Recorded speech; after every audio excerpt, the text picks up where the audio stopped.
சீரியல்களின் full எபிசோடுகளை Sun டிவியில் ஒளிபரப்பான உடனே எக்ஸ்க்ளூசிவாக சன் நெக்ஸ்டில் மட்டும் ஃப்ரீயா பாருங்கள்.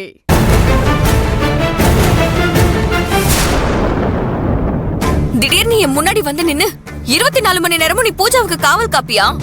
எத்தனை நாளைக்குன்னு நானும் பாக்குறேங்கிறான். என்னடி இது? அவ்ளோ பட்டும் அந்த பிரம்மா குடும்பம் இன்னும் அடங்கலையா? இல்லம்மா, அவன் பழசு எதையுமே மறக்கல. எல்லாத்தையுமே மனசுல வச்சுக்கிட்டு தான் இன்னைக்கு என்கிட்ட பேசினா. அவன் பூஜாவை ஏதாவது பண்ணிருவானோன்னு எனக்கு பயமா இருக்குமா. செல்வி, எதுக்கு பயப்படணும்? அதான் மாப்பிள்ள நாலு சாத்தி அனுப்பி வச்சிருக்காருல, இனிமே அவன் நம்ம பக்கமே வரமாட்டான். விடு. இல்லப்பா, அவன் சொல்லிட்டு போனதெல்லாம் பார்த்தா இந்த விஷயத்தை அவன் சும்மா விட மாட்டான்னு தான் தோணுது. இங்க பாரு செல்வி, குறைக்கிற நாய் கடிக்காது. அப்படியே அந்த சுந்தர் திரும்ப வந்தாலும் மாப்பிள்ள விட்ட மாதிரி நான் சும்மா விட்டுற மாட்டேன். அவனை உண்டு இல்லைன்னு பண்ணிடுவேன். நீ கவலைப்படாதமா. மாமா, இன்னைக்கு நானே அவனை கண்டம் தொட்டமா விட்டி இருந்திருப்பேன். செல்விதான் தடுத்துட்டாங்க.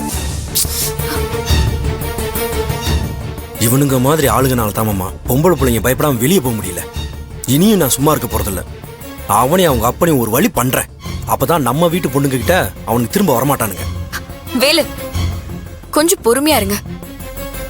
ஏற்கனவே திருமாமா எந்த தப்பும் செய்யாம ஜெயில இருக்காரு. இப்ப நீங்களும் போய் அவன் கிட்ட பிரச்சனை பண்ணீங்கன்னு வச்சுக்கோங்களேன், இதையும் ஒரு சாக்கா வச்சுக்கிட்டு ஏதாவது ஒரு பொய் கேஸ் போட்டு உங்களையும் உள்ள வச்சிருவான். அப்புறம் நமக்கு தான் சிக்கல்.